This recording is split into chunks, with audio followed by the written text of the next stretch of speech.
Have you ever stopped to think about what it takes to bring a beloved piece of software back from the brink? Well, today, we're going to dive right into the anatomy of a rescue mission. A story about a community stepping up to save an app they truly depend on.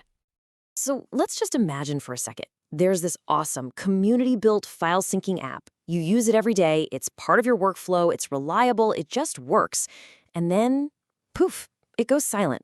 The updates stop, the developer is nowhere to be found, and the whole project just seems abandoned. All of a sudden, you're left wondering if you have to find a whole new way to manage your most important files. But, in the world of open source software, the end of one person's journey isn't always the end of the story. Right when it seems like it's all over, a new group of volunteer developers, people who loved and used the app just like everyone else, decide they just can't let it die. So they step up. They decide to take over. And this wasn't some kind of secret plan hatched in the dark. Nope. It all kicked off with a public call to action. On November 17th, 2025, a post went up with a super clear, totally transparent checklist. The mission was simple. Let's revive this app and secure its future for everybody. It was all out in the open. So what does it actually take to reboot a complicated app when you're starting from the outside? Believe me, it is way more than just writing a few new lines of code. Let's pull back the curtain and look at the new team's technical to-do list, because this is where the real work begins. And this list really lays out the 4 huge hurdles they've got to clear. First up, they have to set up the entire build and release process. Think of it like rebuilding the app's factory from scratch so they can actually make new versions. Second, they need to get all the automated workflows running again to keep development smooth. Third, and this one is a big deal, they have to solve the signing key question, which is all about security and trust. And finally, they've got to contact the app stores to get the brand new, revived version out to the world. Okay, let's zoom in on this application signing thing for a sec.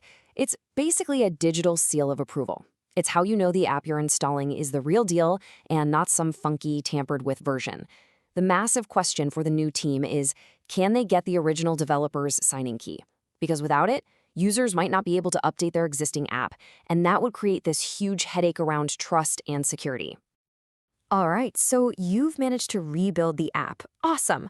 But now, how do you get it to people? That's where release channels come into play. These are the official spots where you download software, like the F-Droid App Store for open source stuff. The new team has to work with these platforms to make sure the revived app can get out to everybody, safely and reliably. This whole story about rescuing one little app is really about something so much bigger. It points to this incredibly powerful idea about the software that we all use every single day. This isn't just about one project, it's about a completely different way of thinking. And this is it, right here. When a big company discontinues a proprietary app, that's it. It's a dead end. Game over. You're stuck.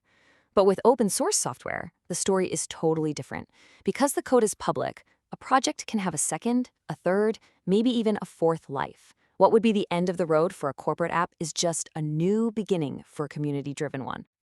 Okay, so the technical plan is in motion. The community is fired up, but the new team is facing one last critical challenge. And this one has absolutely nothing to do with programming. After all of that hard work, rebuilding the entire infrastructure, making sure it's secure, planning for the future, the developers are now asking themselves a really deep question. It's about what this project has now become and how it should show up in the world now that it's in completely new hands. And this just leaves us with a really fascinating thought to chew on.